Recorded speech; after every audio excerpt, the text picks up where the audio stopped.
Before I begin, I want to make something abundantly clear. This is a happy story. This is a story of daring to dream of the near impossible, and celebrating that I even came close, so lest my tone inadvertently come across as bitter, scorned, or otherwise disappointed.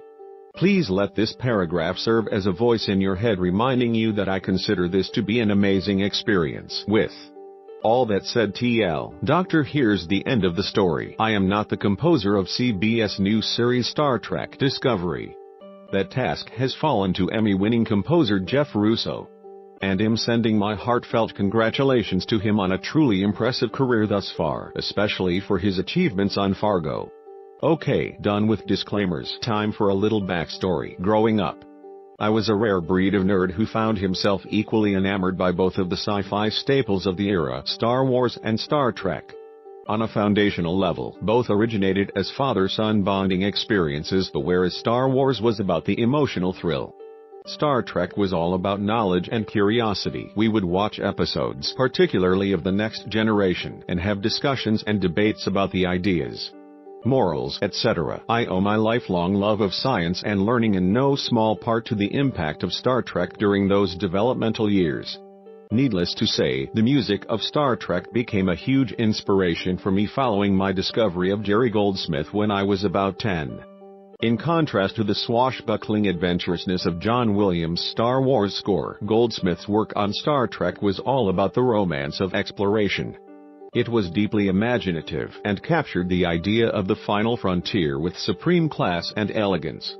Side note, the behind-the-scenes work on that sequence is one of the most amazing of Goldsmith's storied career, and well worth a bit of your time. So when the news broke in early 2016 that CBS had greenlit a new Star Trek series, I perked up, not only as a fan who was hungry for more Star Trek, but also with this back of my mind curiosity: could I manage a shot at scoring this show? As it happened, I had recently lost my father to cancer and couldn't help but feel motivated to pursue the show as a kind of final tribute to him.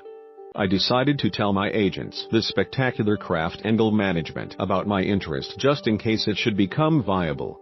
And to my complete astonishment, Richard Kraft came through with an idea only a few weeks later: write and record a demo, my stab at a new Star Trek theme, and he would present it to the team with whom, by random coincidence, he had recently worked on an unrelated project. I remember being blindsided and asking, when, how fast can you have it? He said, at this stage, I'd like to point something out. I've been very fortunate to be nominated for and win a lot of awards in my career.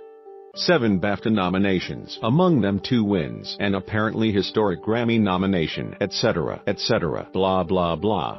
Why am I mentioning this? Because it amounts to absolutely nothing, especially when talking to television studios. The bottom line is that, going into my Star Trek adventure, I had zero track record in TV. No amount of lucky breaks or success in games mattered to TV executives, and why should they? Honestly, I'm happy about this. It means I had to prove myself in a very pure, meritocratic sort of way. That includes proving it to myself, which was definitely not a given. I set to work immediately, rather instantly. It hit me, holy shit. I'm trying to write a theme to stand alongside the bona fide classics of Goldsmith, Horner, Courage, etc. I decided to spend a couple of days trying dozens and dozens of variations, and finally landed on one that seemed to work. I hired a spectacular Hollywood orchestra and then created a sort of love letter visual montage to the legacy of Star Trek. In all likelihood, this is where the story should have ended. I knew no one involved in the production and had no prior TV credits or accolades. This was surely the most high-profile new TV gig that a composer could possibly aim their sights on. Yet months later, after basically hearing no reply and just assuming that CBS wasn't interested, or at best, that it was too soon for the showrunners to be thinking about music since they hadn't even shot the pilot yet, we got a call from the production office at CBS.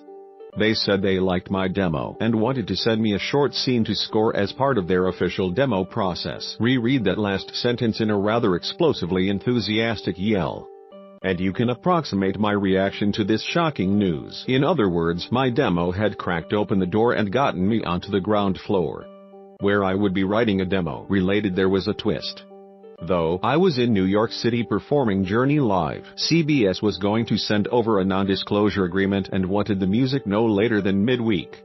A mere 4 to 5 days later, I sent the NDA, hurried home, and on Monday morning I sat anxiously staring at my inbox, waiting for the footage to arrive. I had preemptively booked another orchestra recording session for the next day, knowing I could immediately mix and deliver by Wednesday morning. My gamble was that the scene would be short, as opposed to some 10-minute grand finale space battle or something. It came that afternoon, and mercifully, it was only a 1-minute scene, a rough pre-visualization of the new starship leaving port.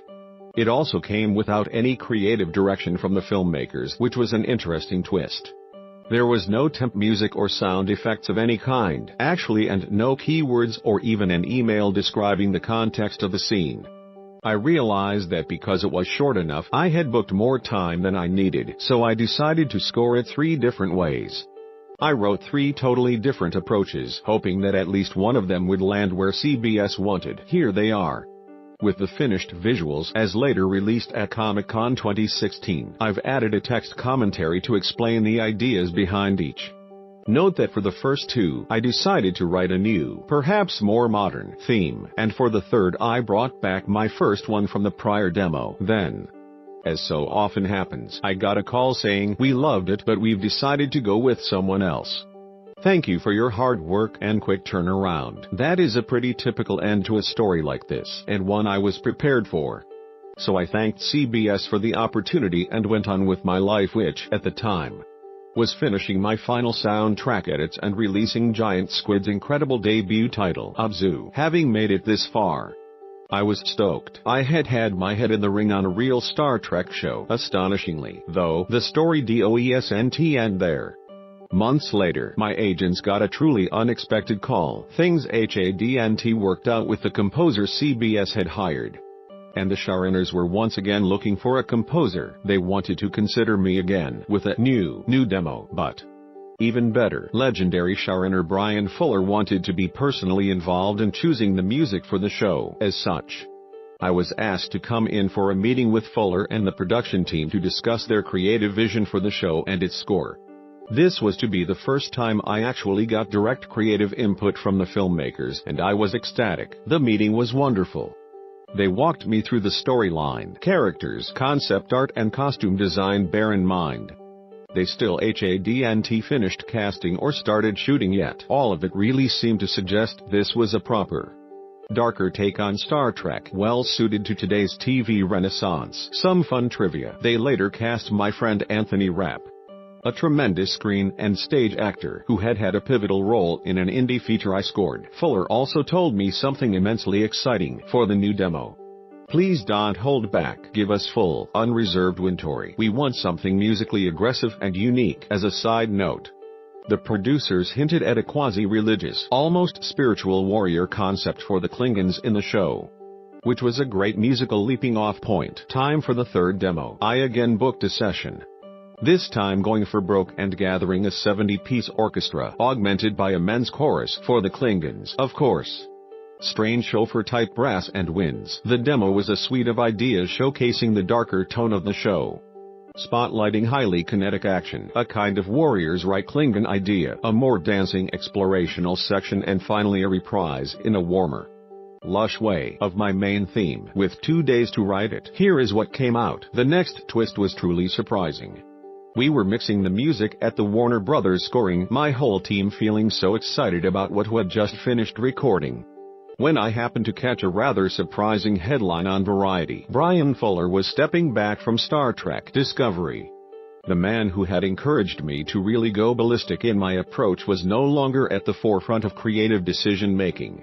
And so I realized that almost certainly meant the story was truly over. Astonishingly, it wasn't quite over yet. I sent in my demo anyway, and the producers assured me that they were excited to check it out. The year quickly drew to a close, and shortly after 2017 began, I finally got word that after much deliberation over a very short list of candidates, they'd chosen a composer. They made a point of thanking me again for all the time and energy it put into the process. The entire experience spanned almost a year, yielded 3 fully produced orchestral recordings, and was, without a doubt, one of the most thrilling and gratifying experiences of my career. At this point, it seems like a peripheral detail that I didn't actually get the job. I was part of a narrow field of composers being seriously considered for a major show, and with massive childhood and personal significance despite having no pedigree in the field, and I even came rather shockingly close to getting it. Normally it's considered poor form for a composer to share a story like this, both because it might sound bitter, again, nope, and because material written for projects that don't pan out can theoretically be repurposed for later ones. But in this case, I became so invested that I honestly can't imagine this music anywhere else. For me, it will always be a window into that parallel universe where Gotthard Austin scored Star Trek Discovery, and am happy for it to live there. So I suppose the final question is, why do I feel compelled to share this? Then part of it is that the entire experience was so damn fun and exciting that I just can't help myself. Scoring a show like this, I realized, is a kind of personal bucket list item, and I got astonishingly close, considering the near zero odds that it would work. That alone gave me enough to feel deeply gratified. I got to live briefly in a parallel dimension in which one of my most seminal childhood father-son experiences became a cornerstone of my professional life as an adult. Even just that glimpse felt incredible, and I would do it all again in a second. But also, am a big believer that success, like jobs landed, dollars earned, and the rest, is only one metric of a career. Rejection is one too, and sometimes an even more meaningful one. 5 years ago, even being told no would have been impossible. The fact that I came remotely close is a dramatically empowering feeling about the arc and trajectory of my career. Rejection is a way of life for an artist, particularly in Los Angeles, and this was a glorious, exciting, and genuinely artistically stimulating rejection. As such, I owe a tremendous thank you to CBS and the entire production team for inviting me into this process. To my agents, particularly Richard Kraft and Sarah Kovacs, for pushing me to recklessly pursue this. And to the amazing Brian Fuller for nudging me to write music that was without a doubt some of the most enjoyable to write I've ever experienced.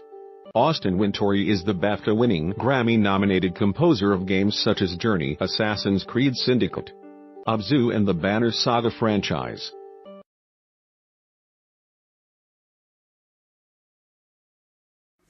Where the freaks at?